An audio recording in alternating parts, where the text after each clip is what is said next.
Hi everybody, TJ Mac Vintage Cards and Nostalgia here, and in today's video I'm going to show off some more magazine and card compilations. It's just something that I really enjoy as a collector. And one of the things that I'm looking to do in my card room is I have a 50 card display case in the center of my room.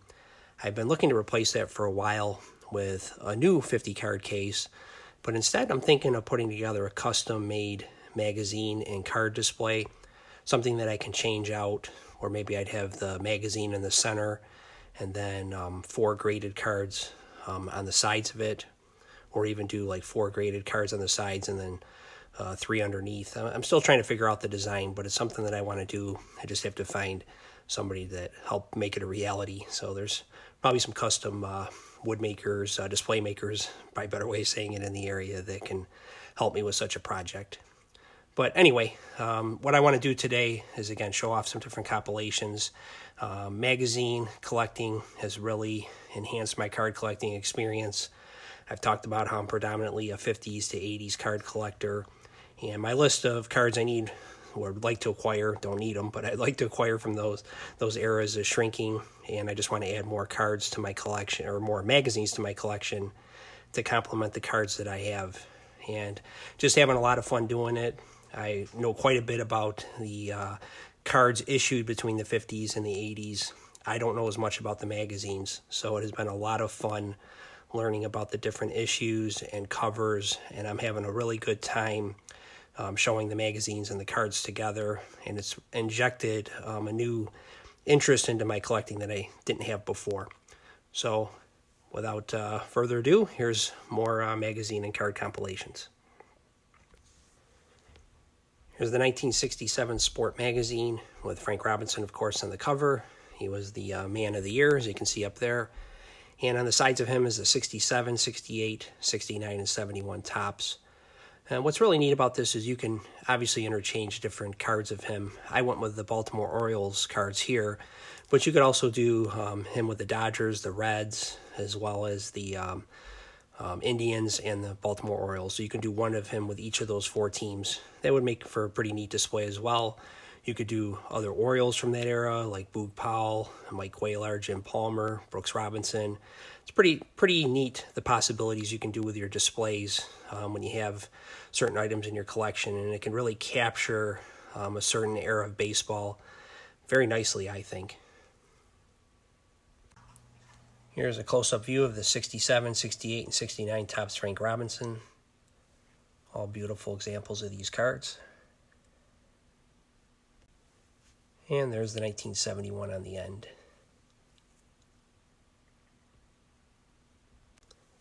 Next display is a 1975 Sports Illustrated with Rogaton Vachon on the cover, Hall of Fame goalie with the Kings.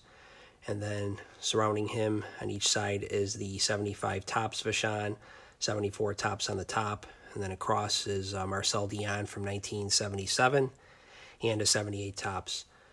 Now this just captures the gaudy yet beautiful uniforms that the Kings wore back then, the purple and the yellow, and just a nice slice of 70s hockey. The Kings had some very good teams in that era. Never won a Stanley Cup, but they were a fun team to watch back then, and Dionne and Vachon were 2 of their central players on those teams. Now, another neat display would be showing 4 of the great goalies to go along with Vachon from the 1970s. All Hall of Famers: Tony Esposito, Ken Dryden, Billy Smith with the Islanders, and of course Bernie Parent with the Flyers. And what's neat about this display is they're all wearing their goalie masks. You can see Smith is wearing the cage mask, which came along a little later, and then you have Esposito and Dryden and Parent sporting the more older school masks that they wore into the 70s into the 80s. And I like the classic white mask that Parent and Esposito have on, kind of Friday the 13th-ish a little bit when you look at it, keeping with Halloween. And then you got Ken Dryden and painted mask up there. One of my favorite cards of all hockey cards that I have, even a favorite overall card in my collection. Beautiful shot there of Ken Dryden. And that's the fun. Again, changing things out, putting together different themes, and then it evokes a different image, different feeling about it. And again, the contemporary views of that the magazines offer are a lot of fun, and they can really capture a moment of time. I just, love looking at cards, as many of us do that are collectors. You just got the nostalgia that goes along with them, the works of art that you can see on these cards, as well as the history. And that's just what draws me into collecting, is those three pieces. And I like to have that shown throughout my collection and my displays. The Billy Smith's an O-Pee-Chee card. He didn't make a Topps card in 1979, so in putting together my key cards from the 1979 set, I wanted to get a Billy Smith O-Pee-Chee card.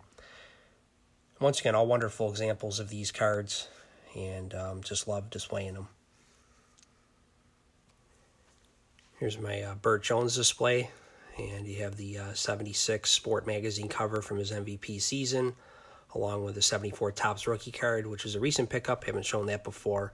His 76 Topps card, again from his MVP season. And then another recent pickup is this 1951 Bowman second year Dub Jones. And Dub is Bert's dad, and he was the first player in NFL history to score 6 touchdowns in a game, not being a quarterback. And that held in place until I think 2020, when Alvin Kamara for the Saints also had 6 touchdowns. So he held that achievement alone for quite a long time, and he was a very good wide receiver on those Paul Brown, Cleveland Browns teams from the early 50s. And very happy to have him in my collection. It makes this display even better when you have the father-son combination there.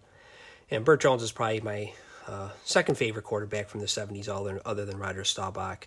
I just like what Jones brought to the game. I like what could have been in some ways. He didn't do it long enough because he had injuries, and they couldn't repair shoulder injuries, that like nerve damage and things that he had like they can today. He would have been a Hall of Famer if he would have played in this modern game. He was that good. He had a cannon of an arm, tough as they come, and he was a nightmare for defenses of that time. I was excited to have the Bert Jones rookie. I added it, I think, in the beginning of the year. I just haven't got around to showing it yet on my channel. And the Dub I got a couple months ago. And there's the 1976. It's got that feathered 70s hair going on there. Here's a first cover with Kenny Boyer on Sports Illustrated. It's his first cover, probably a better way of saying it. And I added this 61 Topps card recently to go along with the 63, 64, and 65. Again, another wonderful display of, I believe, a player that should be in the Hall of Fame. We've talked about it before on my channel and other channels. But it's one of those funny things that if he gets in the Hall of Fame, people will think, well, why did he get in? But if he's not in, he's one of those guys that a lot of people say should get in. So sometimes maybe it's better not to be in the Hall of Fame, so you can hear the talk about, man, this guy should have been a Hall of Famer, rather than like Harold Baines. Why is he in the Hall of Fame? So something to be said for both viewpoints, I guess.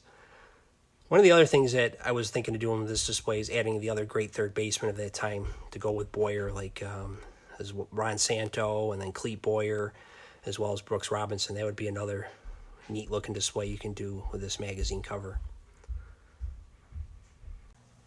Here's a close-up view of the Boyer cards. So happy to add that 61 Topps. I have a lot of cards from that set. It's currently on display in my card room right now, 36 of the key cards from that set. And I'm going to do a room tour in a couple weeks, and you'll see that all displayed together. It's just a very impressive display from one of my favorite all-time seasons. And then you got the 63 and the 64. And the 65 at the end. Still not sure if I'm going to do this whole player run, but I keep seeming to keep adding them to my collection.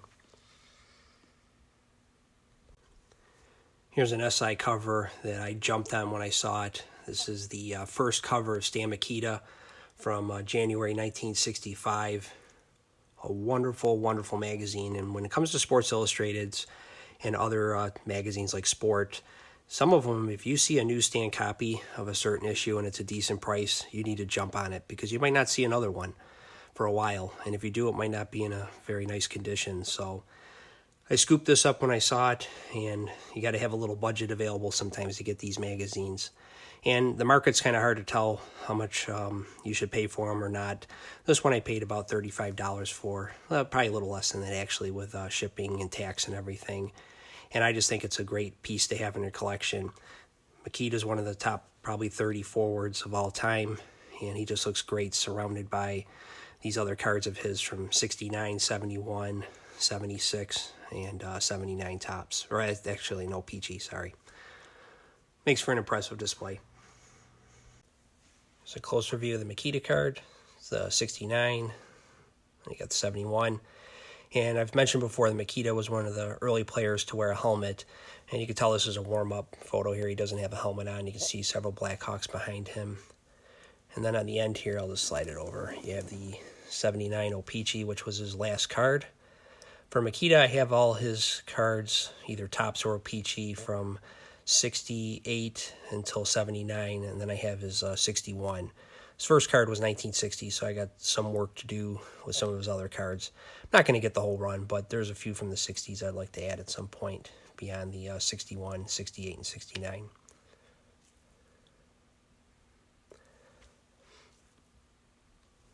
And the last display I'm going to show today is the 73 Sport Magazine with Franco Harris breaking through the Italian flag.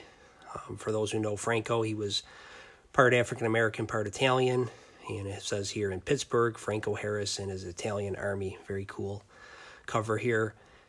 And surrounded by him is the Terry Bradshaw 1980 tops, 76 tops Rocky Bleier, 78 tops John Stallworth, and 77 tops Lynn Swann. And these 5 players really were the 5 great Hall of Fame offensive players on those 4 Super Bowl winning Steeler teams. Of course, you had Mike Webster, the center, as well. But at the skill positions, you had these 4 spectacular players. Correct that, these 5 spectacular players. Sometimes you lose sight. You got the magazine in the middle and the cards around it. But I have Franco cards as well, but I just think it looks impressive when you have these 5 great players all together. Close-up shots of the Swan, Rocky Bleier, Stallworth. That's a Stallworth rookie card, Bleier second card, and Swan only had 3 cards, 75, 76, and 77, and he didn't have any tops cards after that. And there's the Bradshaw in the end.